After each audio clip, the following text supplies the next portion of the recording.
Her Purple Past, The Life of Julie d'Aubigny, Duellist, Diva, Legend. The Convent of the Carmelites, northeastern France, autumn 1707. Amelia Ambrose. Please help me light these candles placed on this saint's statue, then whisper of your scandals, that I may live through you.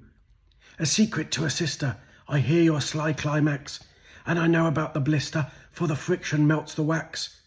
And I know of your pretence to pray, to purify your heart, but would prefer a cabaret performance on your parts. I join your nightly finger bang, you're not a silent figure, art reminiscing on a pang, and were they full of vigour? Enlighten me your purple past, when times were ripe and gay, perchance in rainbows will be cast, to cheer these halls of grey. I plead inject some colour, as I'm so utter green, and this nunnery gets duller, as I surpass 16. Our daily routine's dreary, and the dormitories are drab. All this tedium sees me teary, nor no juicy memoirs had. And my father is a bastard, courting counts and eyeing earls, who's continuously plastered, since discovered I like girls. He's caged me in this convent to cover up his shame, now lives a life of torment, for a drunkard he became. And the one known as Maupin thought on the wench's woe, and a yearning scorched her saucepan, forced an unforgotten flow. Julie d'Aubigny. Visit me at midnight, and slip into my bed. Tip to me, and tonight, and my memory tracks will tread. All day she dug the garden to gather groceries, and freshly feeling ardent, she rubbed her rosaries. She smirked and worked till sundown, completing all her deeds, and full of foretaste laid she down, and fiddled with her beads. She lay awake in darkness for the novice to come nigh, then felt a little sharpness, and sighed a little sigh. Quick, slip beneath the covers, and slow caress my back. Go soft as sleep the others, and I'll tell till dawning's crack. Don't waken any sister, who'll alert the older nuns, and will take turns being mister, without whiskers but with buns. Be fearless with thy fingers, for the tickle opens doors. Help recall Del Bilbo ringers, summon us to start our chores. I was born near Versailles, Paris, and my father found employ with Louis, Count Armagnac. He wished I were a boy. So apart from the misgender, Papa proved a proper pop. At times was even tender, yet was quick to whip his crop. And the man they called Gaston, who was a feared former musketeer, whose honour stood steadfast in, who took care save his career. So silent I was different, thus my childhood sort of mad, still the infant stayed indifferent, as he reared me as a lad. I learned literature and dancing, where I praised for having poise, and I always on advancing at a greater pace than boys. I learned drawing, I learned Latin, I learned lots of types of vice, and it seemed I was a cat in an environment of mice. I would gamble and could handle more than most a quart of beer, on a sharp edge of a scandal, yet they couldn't touch a queer. I portrayed the gay impression as the Sun King's brother bent, so no master ever questioned my bisexual orient. Was a duchess when was dreaming, feigned a male when I was woke. For my formal education, father dressed me as a bloke. He had ladies in excesses, given fractions of a chance. I'd wear discarded dresses, and I'd pout about and dance. I loved silk and lace and classes, and I'd dab on dabs of rouge. Saw myself in mirrored classes, had some English britch in Bruges.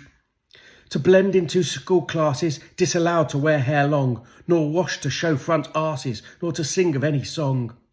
Just dim memories of my mamma, as she died when I a child, and I swear without that trauma I'd be less than half as wild. And wild I was and fiery, for he taught me how to box. I had bouts about the priory, beating all the boys with cocks. I bashed the boys with bollocks who had tried to bully me, and a few who fancied frolics I would frig them for a fee. 'Twas more self-satisfaction, they were always charged a franc, and I loved that transaction saw me flush by just a wank. Took them skiing in the summer, had them spurting through the spring, whence it cold a solo strummer warmed to winter's fiddle string. Not one tried an extortation, or tried filching my reward, all paid me for their portion, for I awesome with a sword. So rarely was I bullied, for my father's whack was worse, and the tossing soon it tallied till it tinkled in my purse. And piss-takers too were wary, for I boxed and I could fence, and I fought when necessary, and my purse was full of pence. No arsehole called me fairy, who had self-preserving sense, except a poncy petite pervert, a captain's meagre creep, whose fingers tried an insert when he found I fast asleep. He had tried intimidations to get his todger tugged, and threatened accusations unless my faucet plugged. Insisting suck his peaches, else he'll tell that I were maid. I knelt them through his beaches, slashed his buttocks with a blade. And the kid who came from Kemper brang his pa to find what goes, and my father, in his temper, broke the bitter Breton's nose. I worked the royal stables for a touch of extra pay, and at times, if it were able, I would practise making hay. I mixed with the Sun King's pages, where they taught me how to ride, and they played inflated wages to pull the pony on the side. I rode most ardent stallions, bringing ball sacks to the boil. For the randiest Italians, I would add a splash of oil, and I won tons of medallions for fantastic with a foil. I could always outmanoeuvre any student in my class, was by far the first finest jeweller, sporting an outstanding arse. I aced all competitions, for the Russos took the best, and I thwarted some suspicions with my tits taped to my chest. So I started fencing adults, even men were not a match. They'd be injured bore my insults if disclosed I had a snatch. Men would get so bitter that they challenged to a duel, ended either in the shitter, injured, or in prison, schooled. There'll be no charges for a woman till it's not written in the law, so by my insurance, as in outcomes I foresaw. Though twice I was in hot water, faced the wrath of egg and dam, but they could not burst a daughter for duelling at the farm. My swordplay was so sewn up that my blade would barely clang, plus the grown-ups twice as shown up if they found their foe without a wang. If spectators so suggested, namely said they had seen flaps, or unusually big-breasted, then I bested them with slaps. I mastered both those forms of fighting, so could more than hold my own, but it got quite unexciting, being blower not the blown. Pupils carried on pretending, some still eager play the game, butting lessons now attending, was a well-endured dame. It became a trifle boring, as the jerking came a joke, and I yearned for more exploring than my papa in mid-poke.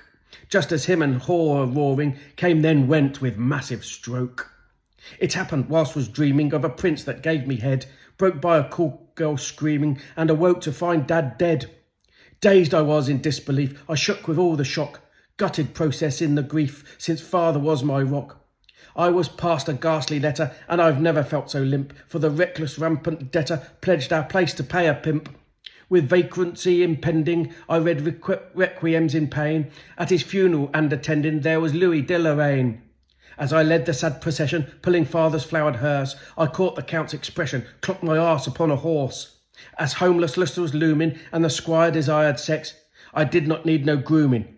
Till the morrow, part the next.